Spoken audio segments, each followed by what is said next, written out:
Massachusetts voters have spoken, and they say it's time to get rid of the MCAS as a graduation requirement. Some parents believe that this will help their kids who struggle with test taking. But as WBZ's Haefeli shows us, other parents worry about what comes next.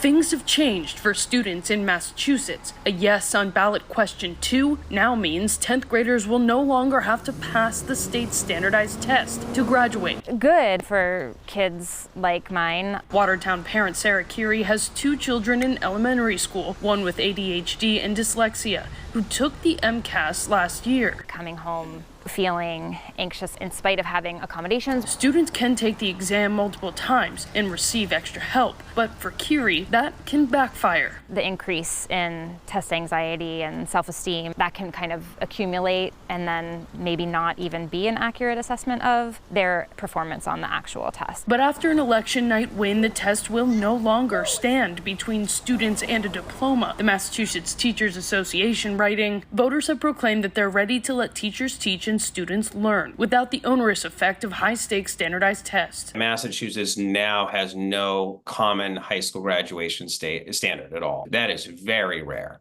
There's only 2 or 3 states in the country where that is the case. Boston Schools Fund CEO Will Austin, frustrated by the decision, explaining the state legislature will be tasked with implementing a graduation standard anyway, but for now, none exist. And so I expect that to be a topic of conversation in the next session. Parents like No On 2 advocate Monica Bowman concerned that in the meantime, the responsibility to prepare students for graduation may now fall on them. It's going to be up to parents and legislators to figure out how do we make sure that we still position ourselves as the leaders of education in our nation.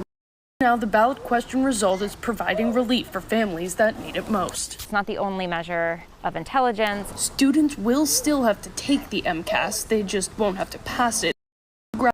Haefeli, WBZ News.